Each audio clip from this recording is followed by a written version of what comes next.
بعض الأمر والله يعلم إسرارهم فكيف إذا توفتهم الملائكة يضربون وجوههم وأدبارهم ذلك بأنهم اتبعوا ما أسخط الله وكرهوا رضوانه فأحبط أعمالهم صدق الله العظيم.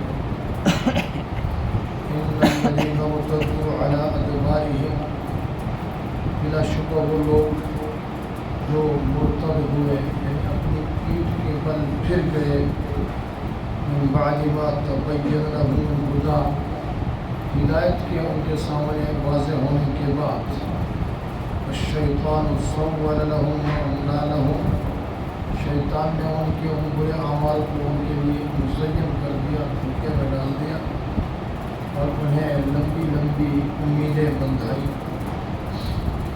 ذلك بأنهم قالوا للذين كرهوا اس لیے ہوا ان لوگوں نے ان سے کہا للذین کرہوا ما نزل اللہ جو اللہ کے نازل کردہ احکام اور قرآن کو ناپسند کرتے تھے سنطیعکم فی بعض الامر کہ ہم بعض امور میں تمہاری اطاعت کریں گے تمہاری بات مانیں گے. واللہ یعلم اسرارہم اور ان کی خفیہ تدبیروں کو اللہ خوب جانتا ہے. فکیف اذا توفتهم الملائکۃ پھر کیا حال ہوگا جو فرشتے ان کی روحوں کو قبض کریں گے اس حال میں کہ یضربون وجوہہم وادبارہم وہ ان کے چہروں پر اور ان کی پیٹھوں پر گھونسے مار رہے ہوں گے. ذلک بأنہم اتبعوا ما اسخط اللہ یہ ان کے ساتھ اس لیے ہوگا کہ انہوں نے اس چیز کی پیروی کی جسے اللہ ناپسند کرتا ہے اللہ کا غصہ ہے جس میں وہ کرہوا رضوانہ ہو اور انہوں نے اللہ کی رضا کو ناپسند کیا. فأحبط أعمالهم لہذا اللہ نے بھی ان کے اچھے اعمال کو بھی ضائع کر دیا.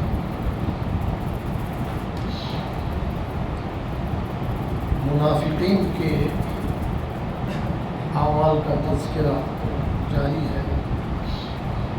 گزشتہ درس میں ان میں سے چند آیتیں پڑھی گئی تھی.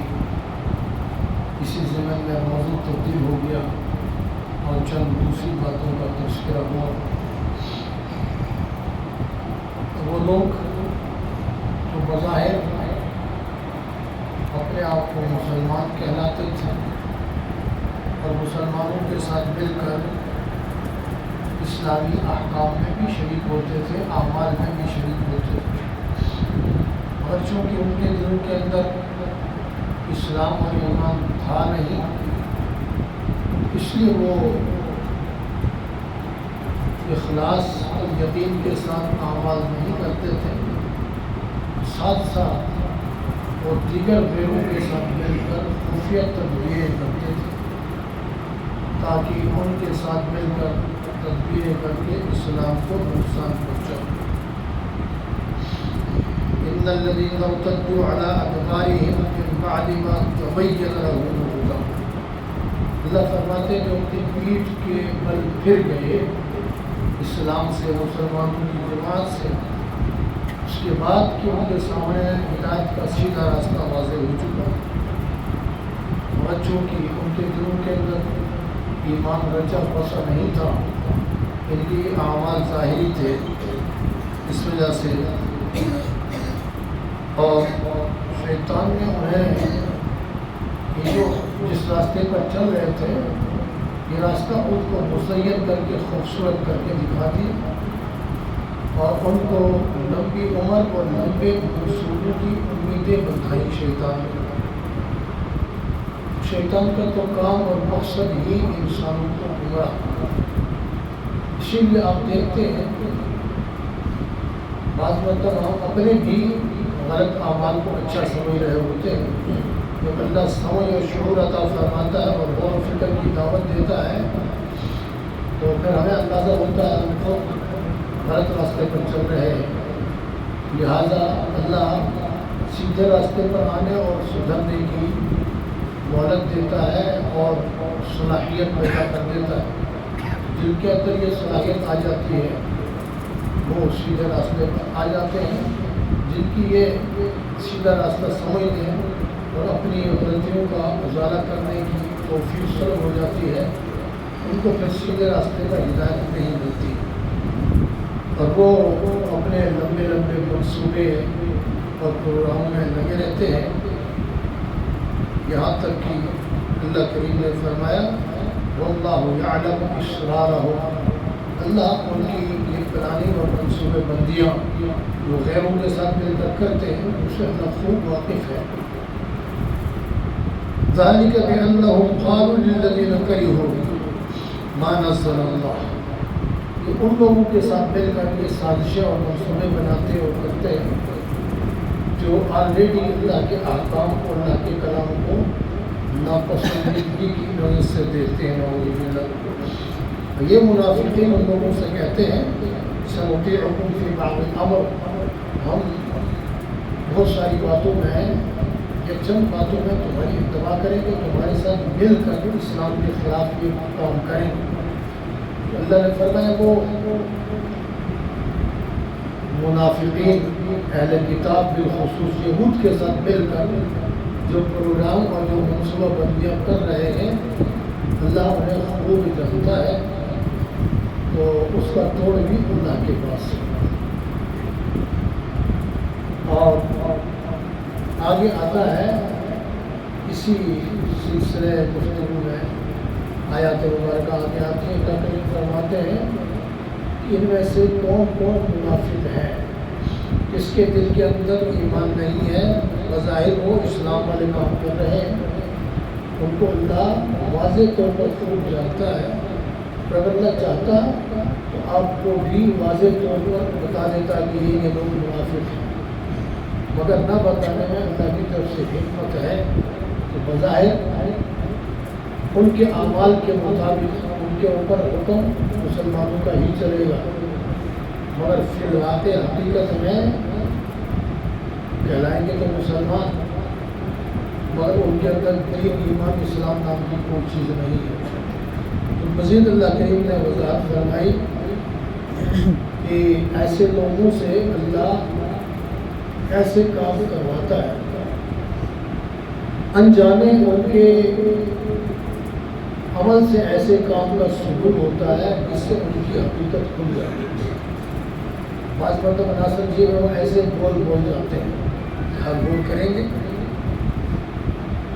خاص طور پر وزارتیں ملنے کے بعد بہت سارے وزیروں سے ایسی باتیں ان کے منہ سے نکل جاتی ہیں. مثلا کافی پرانی بات ہے, ایک وزیر نے مدارس کو جہالت کی فیکٹریاں کہتی ہیں.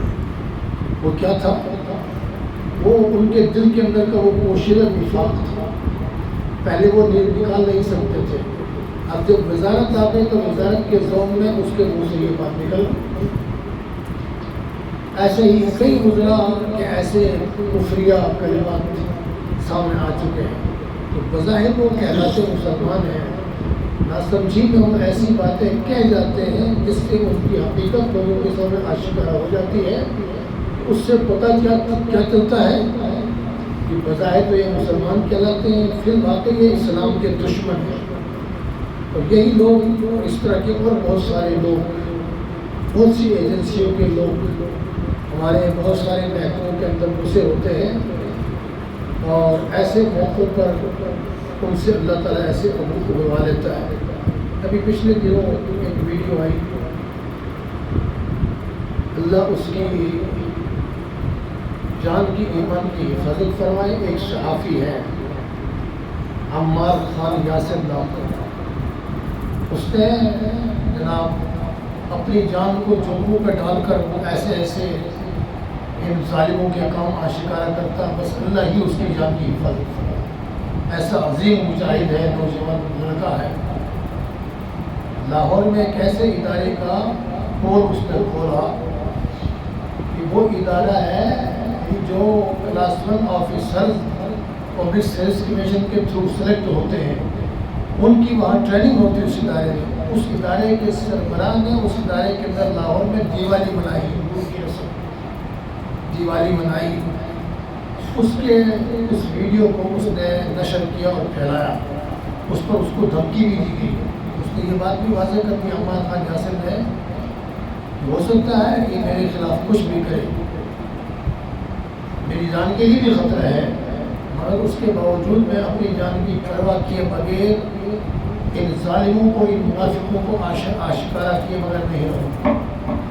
تو ایسے کام اللہ ایسے موقعوں کو ان سے کروا کے ان کے اندر کے دفاع کو واضح کرواتا ہے۔ تو فرمایا دنیا میں تو یہ یوں اپنا وقت پاس کریں گے، اب ان منافقین کو اگر ان کے اندر ذرا سا شعور ہے تو سوچنا چاہیے، فَكَيْفَ إِذَا تَوَفَّتْهُمُ الْمَلَائِكَةُ، جب اللہ کے حکم سے فرشتے ان کی روحیں قبض کر رہے ہوں گے، یضربون وجوہہم وادبارہم، ان کے چہروں پر ماریں گے، ان کی پیٹھوں پر ماریں گے، مطلب یہ کہ ایسی اذیتناک موت ہوگی ان کو کہ زندہ آدمی یا دنیا سے جس کا تعلق ہے اس کا تصور بھی نہیں کر سکتا، ایسی خطرناک موت اس کو اللہ تعالیٰ عطا فرمائیں گے۔ ذالک بأنہم اتبعوا ما اسخط اللہ، یہ اس لیے ہوگا کہ انہوں نے اللہ کے غضب والے راستے کو، اللہ کے ناپسندیدہ راستے کو انہوں نے اپنے لیے چن لیا، وَكَرِهُوا رِضْوَانَهُ، اور اللہ کی رضا والے راستے کو انہوں نے ناپسند کیا، تو پھر اللہ کی طرف سے بھی صلہ ان کو یوں ملا۔ ایک تو یہ ہے کہ ان کے ان غلط کاموں کی سزا دنیا میں بھی ملے گی اور آخرت میں ملے گی، اور دوسری سزا ان کو یہ ہے کہ برسبیل انسانیت کے ناطے ان سے کوئی اچھا کام ہوا بھی ہے تو اس اچھے کام کا بھی ان کو صلہ نہیں ملے گا، تو ان کے وہ اعمال بھی ضائع جائیں گے۔ اللہ ایسی حالت اور کیفیت سے ہم سب کی ساری دنیا کے مسلمانوں کی حفاظت فرمائے، اپنے احکام اپنے محبوب صلی اللہ علیہ وسلم کے مبارک پاک